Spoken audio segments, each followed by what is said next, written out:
Good afternoon. Today I am interviewing one of Jamaica's greatest footballers. This man paved the way for the present reggae boys and girls. Mr. Silko, I have heard a lot about you and your great contribution to Jamaica's football. My name is Courtney Greaves and it is a pleasure meeting and interviewing you, sir. It's a pleasure for me to meet you. Before I start my interview, can you tell me a little bit about yourself? Well, alright. I started playing football at a very tender age, like about 5 years of age. And fortunately for me, I developed my skills early because I used to go to the ballpark and watch what they call the forefathers of our football history. And from there,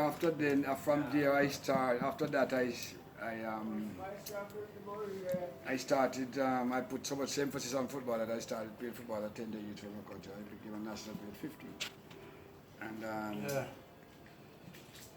during those period of time, I became what they call a household name in football in the country.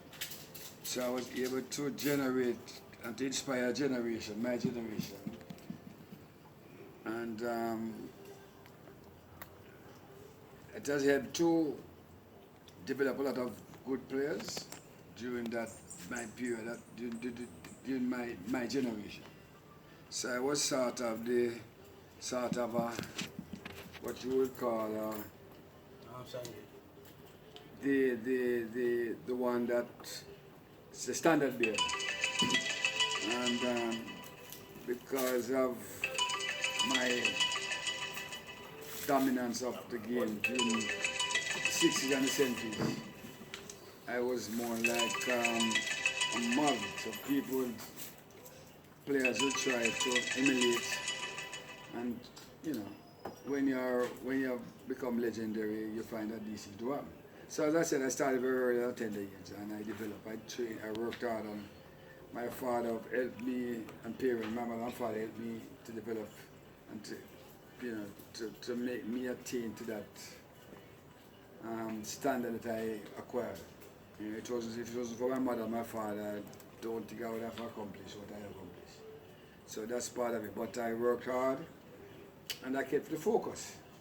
And like in anything you want to aspire to be good at, you have to put in the time, and you have to keep focus. And that's also one thing about me. I kept focus. I trained hard, and I managed to inspire my generation.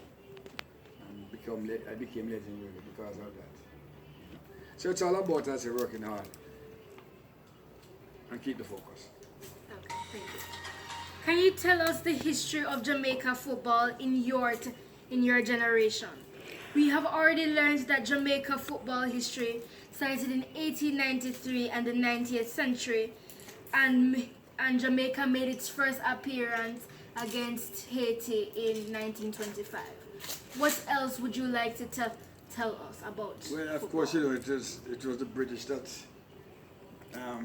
brought the sports here, and then we adopted the British style of playing in the early forefathers. But as time prolonged, you find that we started. Well, we have, as you say, we played 18 there in the 1920s. But the thing about where we were located geographically, we weren't more exposed like the teams from Haiti, the countries like Haiti and Suriname, because of their geographical position, they were able to. Their players were able to access football at a higher level, like in Central America and other countries like that. So those countries were a little bit more advanced than us. But as I said, we adopted the British style of playing until the late 60s, where the Jamaican now we got turned on to the Brazilian football, which was the flair and the glamour and the rhythm and things like that. So the Jamaican and Caribbean football in general started to adopt the Brazilian style of football. So we became more South America orientated in our play in those days. So we started changing from the what you call the British style of playing, and try to adopt the South American style. So our football started to move during in the 40s. As the British came here, and the top team in our country, the early days were the soldiers who came here, and they were part of what you call the British regiment. So they were the top football team in the country at that time, because you had these other clubs that came into being. But the British, because of their exposure, and these players were exposed to 70% of football, they came down here as servicemen, so they were more advanced than us. So they were the top team going into the 50s, coming up 40s, coming to the 50s. Now things started to change during the latter part of the 50s, coming to the 60s. We got exposed, and our football, as I said, we started pattern South American brand. And then now players start to evolve, and from there now our football started moving. One time we were the second best player in CONCACAF, because in that one period of time we had only one team out of all CONCACAF that would qualify for the World Cup. There was only one spot. So the Mexico being the top country in CONCACAF, the Central American and Caribbean region, because they were more exposed. As I said, Central America, they had the professional league and all of that. So they were more advanced. So they were the team that kept us out of the World Cup during that period of time. But what happened is that during that period of time, what happened is that other professional leagues started to evolve in South America, like in the USA. The North America League started in the early 60s. So players from the Caribbean started to get contracts and going all around the country. And one of the early players went to England and all those places. But mostly America started to they started this league, and they started recruiting players from Central American, Latin American, Caribbean. So the football started to get now more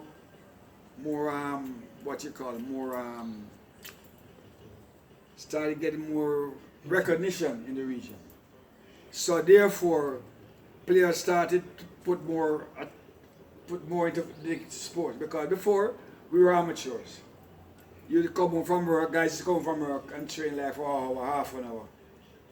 And it's difficult for them when they get to when we play international games, because we are playing teams that are properly prepared. Our players were amateurs, as they left work, and by the time they leave work and come to the ball field, it's night. We didn't have proper light, so we were not prepared like the players from those regions. But we had the talent. But we didn't have the knowledge of how to prepare our teams so we can compete at the next level. So as I said, we started getting foreign coaches. Coaches came from Haiti first. Then we got Brazilian coach. The football started to move when we got a Brazilian coach in the 60s. And we went to Central American games, and our football started moving. So that's like a vivid when George Penner came from Brazil to be the first Brazilian coach came here. Our football got a big boost. He came for a while and then he left, and then other coaches came from Haiti, came back, Tassi came from Haiti, and then we had other coaches started coming in and things like that. Players started going overboard and making things like that, and our football started moving. Now what happened is that now CONCACAF started to be CONCACAF, which is Central American, not Central American Caribbean region. We started to become, the region started to have world recognition, because we had so many votes in CONCACAF, because the World Football Body, which is run by, which is FIFA, when there comes election times, we had so many votes from the region, the CONCACAF became a force because of the vision of a president of the Caribbean football by the name of Jack Warner. He was the man who was responsible for opening the eyes of and bringing CONCACAF football to the recognition, because he understood the politics of the game, and we had that type of what you call, we had that type of um, force that we didn't know of, we didn't recognize, but he brought everyone to understand the power that we had as a region. So we start getting, CONCACAF start getting more recognition. They start having two countries going qualifying for the World Cup until it went to 3, until now it's 4, all because of a man called Jack Warner, you know. So because of all those type of transition that were made, we were able to qualify for the World Cup. You know what I mean? So you know, that is just a vivid history of how we get there. But the football in general has improved because, as you know, technology and players has, the game has gone to a next level. You know, in other words, modern football has evolved to a more scientific, what do you call it now? A more scientific method of playing. You understand what I'm saying to me? Understand? So the game has evolved, but the basic skills cannot be changed. In other words, football is a game of skill, stamina, and speed. So these 3 components, without those 3 components, you cannot master the game. So even though the game has evolved and they get more scientific in the formation, the way we attack and how we defend now, it is more like in numbers and in different formations. But the basic component that keeps makes you a top footballer, it hasn't changed. Which, as I just explained to you, skill. Football is a game of skill, stamina, and speed. And of course, you have to be creative. It's a game of creativity. It's like, even though the football it has transcend, you find that most of the coaches or some of the coach in some jurisdiction, if you want the right way. But in some countries, let me explain more. In some countries, what is happening that the coaches are making the game becomes a little bit too mechanical. You know what I mean by mechanical? In other words, you can telegraph, or you can know that when a player in a certain zone get that ball, you can shut your eye and tell that he's going to his right, or he's going to, because of how they have structured the game. Which now for me and for the scholars of the game, football is not a game of should look like it's mechanical. It's a game of improvisation, the mind, the brain. It's creativity. You have to outthink your opponent. So it's a game that you have to be witty. You understand me? But there are other things like to get your body to coordinate with the mind, because the physical go with the spiritual. They coordinate. So when the body, when your physical is at that level, you can coordinate the mental with the physical. So it takes all of these things. You understand what I'm saying? So they say the modern what you call it now, sports journalists are what you call it. They tell that the game is mostly mental. It is mental, yes, but it is about